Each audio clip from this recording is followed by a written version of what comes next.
Hello students, कैसे हैं आप सभी।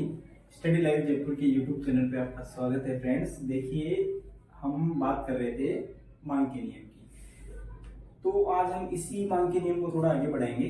पर उससे पहले मैं एक छोटी सी बात आपको कहूंगा। देखिए, एक सिंपल सा फंडा होता है कि जब तक आप समझना नहीं चाहेंगे, आप किसी भी चीज को नहीं समझ पाएंगे। तो सबसे पहली बात यह आती है कि आप स्वयं समझने की कोशिश करें, अपने दिमाग को एक ब्रॉड लेवल पे लेके जाएं ताकि आप सेलेक्ट हो सकें। देखिए प्यारे स्टूडेंट्स, रीजन ये होता है कि हम कहें कि जब तक हम प्रयास मन से करते हैं, लेकिन कई बार जब हम समझने का प्रयास नहीं कर पाते हैं तो हम एग्जाम में सेलेक्ट नहीं हो पाते हैं। यहाँ इकोनॉमिक्स का मैं एक एक नियम आपको इस तरीके से बताऊंगा कि आपको बहुत इजी लगने लगेगा।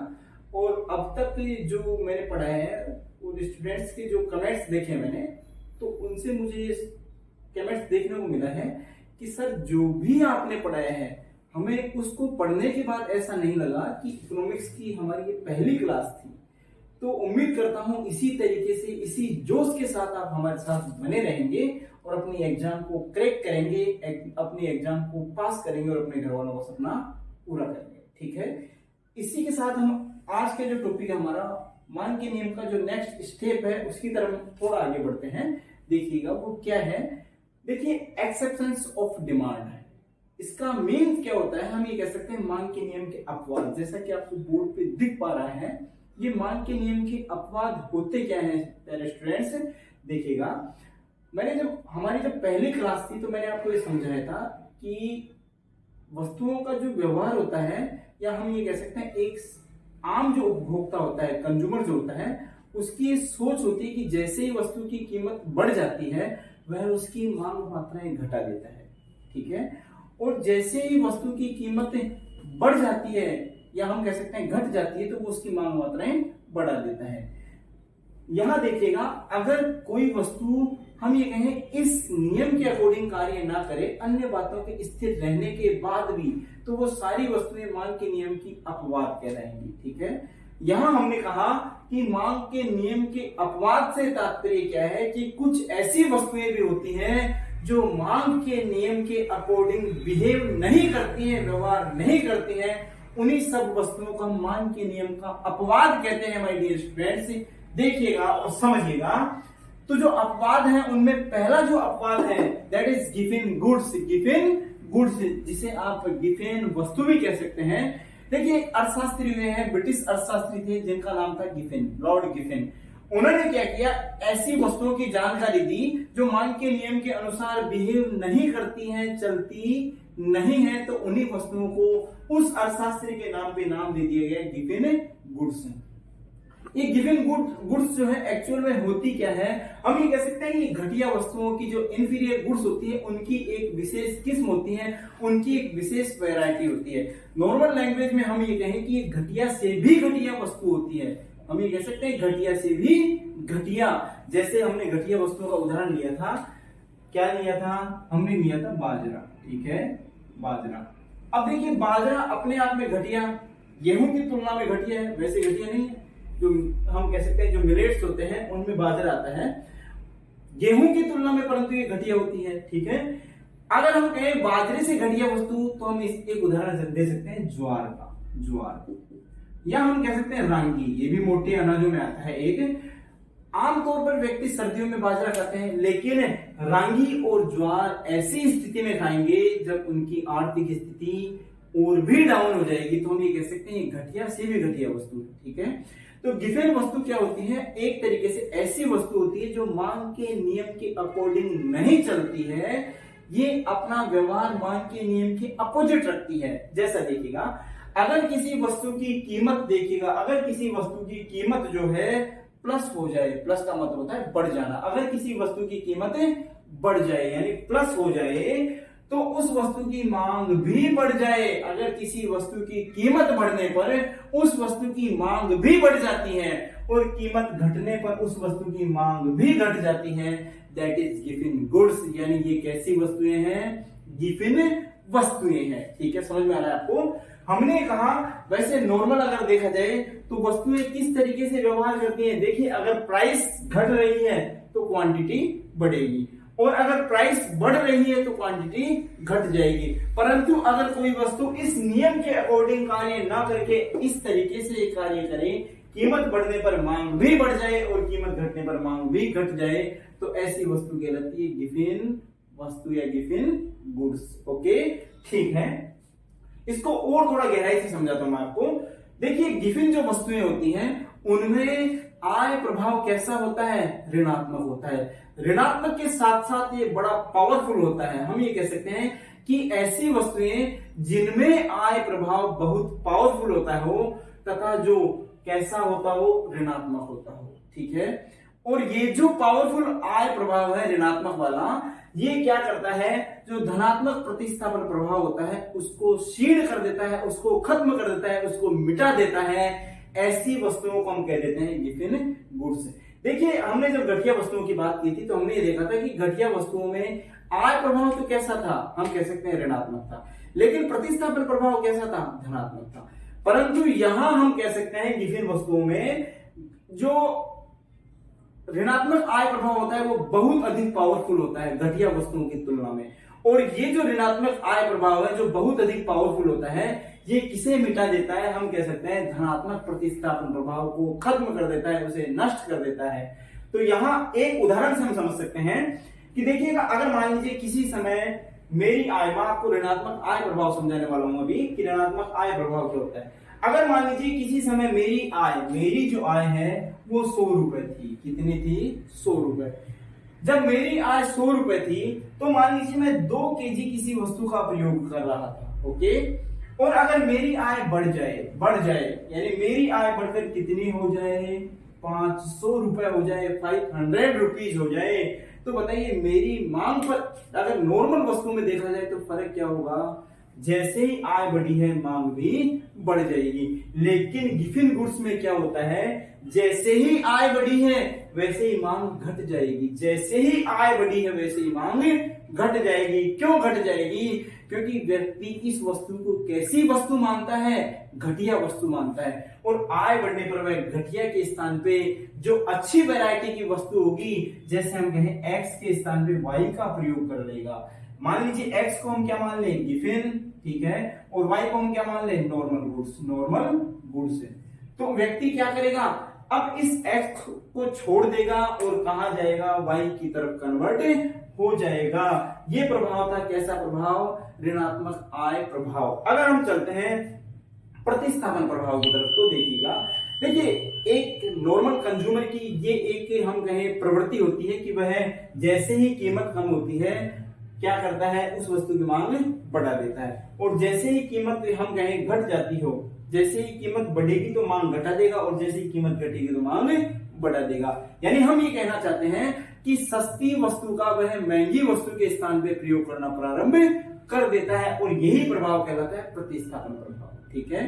तो यहाँ गिफिन गुड्स में क्या होता है? प्रतिस्थापन प्रभाव तो धनात्मक होता है, परंतु जो आय प्रभाव होता है वह ऋणात्मक होता है। हम कह सकते हैं वह जैसे ही आय बढ़ती है उपभोक्ता उस वस्तु की मांग बढ़ने के स्थान पे घटा देता है। इसे हम समझेंगे एक रेखा चित्र के माध्यम से। देखिए, इकोनॉमिक्स में जो भी वक्र बनेंगे वो कैसे बनेंगे? 90 डिग्री के एंगल में बनेंगे। ठीक है। यहां हम इसको समझाने के लिए, यानी जो आपका गिफिन गुड्स का जो हम कहें मांग वक्र है, इसको समझाने के लिए हम एक रेखा चित्र बनाएंगे। यहां देखिएगा, बार बार कहता हूं कि ये जो अक्ष है जिसे हम कह सकते हैं हॉरिजॉन्टल लाइन, उस पे हम देते हैं वस्तु की कीमत। ठीक है। और ये जो हम कह सकते हैं जिस लाइन को आप वर्टिकल लाइन देख रहे हैं ओ एक्स अक्ष, उस पे हम देते हैं क्वांटिटी ऑफ गुड्स। अगर मान लीजिए हमने ये कहा कि कीमत बढ़ेगी तो मांग भी बढ़ जाएगी। अगर सपोज कीजिए किसी समय वस्तु की कीमत क्या हो? पी हो। कीमत कितनी हो? पी हो। तो जब कीमत पी है तो देखिएगा कीमत पी होने पर मांग मात्रा कितनी है? क्यू यूनिट्स की है। अगर कीमत बढ़ जाए प्लस हो जाए, और प्लस होगी तो कीमत कहां जाएगी? ऊपर की तरफ। अगर कीमत प्लस हो गई है, बढ़ गई है, तो मांग मात्राएं क्यू से बढ़कर कहां आ गई है? Q1 पे आ गई है। Q1 पे आ गई। और जब ये जो दोनों बिंदु आपको दिख रहे हैं, इन दोनों बिंदुओं को आप मिला देते हैं तो एक वक्र हमें देखने को मिलता है। और वही वक्र क्या कहलाएगा? हम कह सकते हैं मांग वक्र कहलाएगा। किनके लिए? गिवन गुड्स के लिए। यानी हम कह सकते हैं जो गिफिन वस्तुएं होती हैं उनके लिए मांग वक्र कैसा होता है, कैसा होता है, धनात्मक ढाल लिए हुए ऊपर की तरफ बढ़ता हुआ होता है, जैसा कि आपको रेखा चित्र में देखने को मिल रहा है। तो इसी गिफिन गुड्स को हम मांग के नियम का कैसा अपवाद मानते हैं, सच्चा अपवाद। यानी अगर कोई वस्तु एक्चुअल में मांग के नियम के अपोजिट कार्य करती है तो वो कौन सी वस्तु है, गिफिन गुड्स है। एकमात्र मांग के नियम का सच्चा अपवाद अगर किसे माना गया है तो वो कौन सी वस्तुएं हैं, गिफिन वस्तुएं हैं, जिसे मांग के नियम का सच्चा अपवाद माना जाता है। आगे चलिएगा, देखिए अपवाद बहुत हैं, इन ऐसी बहुत अधिक वस्तुएं होती हैं जो मांग के नियम के अकॉर्डिंग कार्य नहीं करती हैं। उनमें दूसरी वस्तु कौन सी है, उन्हें हम नाम देते हैं प्रतिष्ठा सूचक वस्तुएं, हम कह सकते हैं वेवलेन गुड्स। ये वेवलेन गुड्स क्या होती है थोड़ा समझने का प्रयास कीजिएगा। हम ये कह सकते हैं कि देखिए कुछ ऐसी वस्तुएं होती है जो केवल व्यक्ति की प्रतिष्ठा बढ़ाने के काम आती है, शान और शोभा बढ़ाने के काम आती है। जैसे हम कह सकते हैं हीरे जवाहरात, हीरे जवाहरात। क्या बताइए जो ऑर्नामेंट्स होते हैं, गहने होते हैं, हीरे जवाहरात होते हैं, क्या वो खाने काम आते हैं? नहीं, ये सिर्फ किस काम आते हैं, व्यक्ति की प्रतिष्ठा बढ़ाने के काम आते हैं। तो जो भी प्रतिष्ठा सूचक वस्तुएं होती हैं वो मांग के नियम के अपोजिट कार्य करती हैं। हम ये कहें कि प्रतिष्ठा सूचक वस्तुएं मांग के नियम के अनुसार नहीं चलती हैं। जैसे ही इनकी कीमत ज्यादा होती है, कीमत प्लस होती है, इनकी मांग भी क्या हो जाती है, बढ़ जाती है। और जैसे ही कीमत घटेगी इसकी मांग भी घटे जाएगी। ऐसा क्यों? देखिए ऐसा इसलिए होता है कि जो महंगी वस्तुएं होती हैं, हीरे है, जवाहरात है, जो गहने होते हैं, इनकी मांग कौन करते हैं, पैसे वाले व्यक्ति। और जब इनकी कीमत कम हो जाती है, इनकी कीमत घट जाती है, तो जो प्रतिष्ठावान व्यक्ति होते हैं, जो पैसे वाले व्यक्ति होते हैं, वो ये सोचने लगते हैं कि इनमें प्रतिष्ठा जैसा अब कोई सवाल नहीं है और वो इनकी मांग घटा देते हैं। ओके, ठीक है। नेक्स्ट हम चलते हैं, मांग के नियम का एक जो अपवाद है वो है जीवन की अनिवार्य वस्तुओं की मांग। देखिए कुछ ऐसी कंपलसरी गुड्स होती है हमारे जीवन में जिनकी कीमत भले कितनी ही कम हो जाए, आप उनकी बहुत अधिक मात्राएं नहीं खरीदते हैं। जैसे सॉल्ट जो होता है, नमक जो होता है, आपका नमक कितना यूज करते हैं, बहुत कम मात्रा में यूज करते हैं। अगर मान लीजिए किसी समय नमक की कीमत 30 रुपए पर केजी है और अगर घटकर कितनी हो जाए भैया 10 रुपए पर केजी हो जाए, तो ऐसा थोड़ी ना है कि आप 1 केजी की जगह 500 केजी घर में ले आते हैं। नहीं, आप 1 केजी से हो सकता है 2 केजी घर में ले आएंगे, लेकिन 500 केजी घर में नहीं लाएंगे। और उदाहरण दे सकता हूं मैं आपको इसके, जैसे हम कह सकते हैं दवाएं, दवा जो होती है, दवाएं यानी मेडिसिन जो होती है, उनकी हम बात कर रहे हैं। देखिए अगर मान लीजिए डॉक्टर ने आपको, किसी समय आप डॉक्टर के पास गए और आप डॉक्टर ने आपको सजेशन किया कि भैया तेरे को 2 इंजेक्शन लगाने हैं। अगर आप पहला इंजेक्शन लगाए तो उस इंजेक्शन की कीमत कितनी थी, 500 रुपीज पर इंजेक्शन, ठीक है। लेकिन जैसे ही आपने पहला इंजेक्शन लगवाया, कुछ देर या हम कहें दूसरे दिन जैसे आप जाते हैं तो उस इंजेक्शन की कीमत घट के हो जाती है 100 रुपए। तो क्या अब आप कितने इंजेक्शन खरीदेंगे? क्या आप 5 इंजेक्शन खरीद के लगवा लेंगे? नहीं। क्यों? क्योंकि ये क्या है, जीवन रक्षक वस्तु है, अनिवार्य वस्तु है। आप उसकी उतनी ही मात्रा खरीदेंगे जितनी आपके लिए जरूरी है। यहाँ कीमत का कोई प्रभाव नजर नहीं आ रहा है। इसका अपोजिट ले सकते हैं हम, अगर किसी समय इंजेक्शन की कीमत 100 रुपए थी और दूसरे दिन बढ़ के कितनी हो जाए 500 रुपए, तब भी आप ये इंजेक्शन खरीदेंगे, इसकी मांग पर कोई इफेक्ट नहीं पड़ेगा, ठीक है। ये थी कौन सी वस्तुएं, हम कह सकते हैं अनिवार्य वस्तुएं। इसमें हमने नमक का उदाहरण लिया, और भी कुछ वस्तुओं का उदाहरण आप स्वयं ले सकते हैं, ठीक है, क्योंकि ये हमारे नॉर्मल जीवन से जुड़ी हुई वस्तुएं हैं। नेक्स्ट जो मांग के नियम का अपवाद है वो क्या है, वस्तु की भावी कीमतों के संबंध में संभावनाएं। देखिए अगर उपभोक्ता ऐसी आशाएं करने लगते हैं कि किसी वस्तु की कीमत घटने वाली है, आज मान लीजिए जैसे हम कहें कि इस समय जो मंथ है वो जून का मंथ है, ठीक है। आज जून के मंथ में हम ये कहें, एक उदाहरण के तौर पे मान लेते हैं गोल्ड की जो कीमत है, गोल्ड की जो प्राइस है वो 50,000 प्रति 10 ग्राम है, प्रति 10 ग्राम है, ठीक है। और अगर मान लीजिए ये 1 जून को थी, अगर हम 20 जून को इसकी कीमत घट के कितनी हो जाए 40,000 रुपए प्रति 10 ग्राम। लेकिन अगर उपभोक्ताओं के मन में ये बैठ गई वो बात कि आने वाले जो जुलाई का मंथ आएगा उसमें इसकी कीमत घट के 20,000 रुपए प्रति 10 ग्राम हो जाएगी, तो इस घटी हुई कीमत पर जो कि 50,000 से 40,000 हो गई है, इस पर भी उपभोक्ता उस वस्तु की मांग नहीं बढ़ाएगा। क्यों? क्योंकि उसके दिमाग में एक ऐसी धारणा बन गई है, एक ऐसी सोच बन गई है कि इस वस्तु की कीमत फ्यूचर में और घटने वाली है, और घटने वाली है। देखिए ये बात हम बात कर रहे हैं इसी की, इसको हाँ देखिए स्टूडेंट्स, हमने बात की अभी जो भविष्य में वस्तु की कीमतों में संभावना होती है, यानी परिवर्तन होने की अगर संभावना होती है तो उसका प्रभाव क्या पड़ता है। हमने देखा कि अगर कीमत बढ़ने या घटने की और अधिक संभावना होती है तो उपभोक्ता वर्तमान में जो घटी हुई कीमत है उस पर वस्तु की मांग नहीं बढ़ाता है, वह उस कीमत के और घटने की प्रतीक्षा करता है, यानी यहाँ मांग का नियम कार्य नहीं करता है।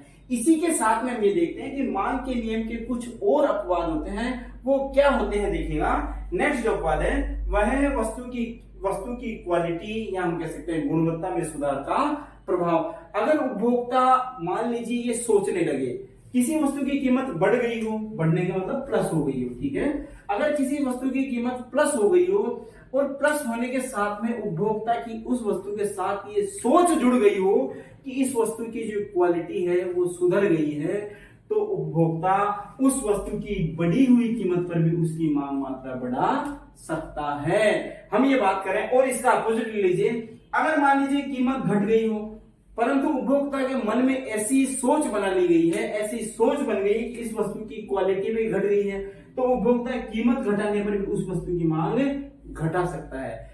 यहां मांग का नियम लागू नहीं हो पा रहा है, तो ऐसी वस्तुएं जो मांग के नियम के अकॉर्डिंग कार्य नहीं करती है उन्हें ही तो हम अपवाद कहते हैं। और ऐसी वस्तु हमने देखी कौन सी, कि वस्तु की अगर गुणवत्ता या क्वालिटी में सुधार का प्रभाव अगर उपभोक्ता के दिमाग में एक ऐसी छवि बन जाती है तो उपभोक्ता कीमत घटने पर उस वस्तु की मांग मात्रा घटा सकता है और कीमत बढ़ने पर उस वस्तु की मांग मात्राएं बढ़ा सकता है। इसी के साथ में लास्ट जो मांग के नियम का अपवाद है वो है उपभोक्ता की अज्ञानता तथा गलत धारणा। देखिए अगर उपभोक्ता मान लीजिए मार्केट का पूरा नॉलेज नहीं रखता है, हम ये कहें वस्तुओं के बारे में समझ नहीं रखता है, या हम ये कहें कि उपभोक्ता अपनी जो उपयोगिता है उसके बारे में समझ नहीं रखता है, तो यहां भी मांग का नियम लागू नहीं हो पाएगा। तो उपभोक्ता की अज्ञानता भी क्या है, मांग के नियम का एक अपवाद है, या हम कह सकते हैं उपभोक्ता की जो गलत धारणा है वो भी मांग के नियम का एक अपवाद है। तो देखिए स्टूडेंट्स, हमने यह मांग का नियम बहुत बारीकी से समझा और बहुत अच्छे तरीके से समझा है। अब कोशिश कीजिए आप इसको समझें, बार बार, अगर एक बार समझ में नहीं आता है बार बार वीडियो देखें और देखकर इसको समझने का प्रयास करें, क्योंकि ये कॉन्सेप्ट बेस है। जब तक आपके कॉन्सेप्ट क्लियर नहीं होंगे आप नहीं समझ पाएंगे। हम ये कहें स्टूडेंट्स अपनी तैयारी को शिखर पर पहुंचाएं, रेगुलर बने रहें, be continue my dear students, and thank you.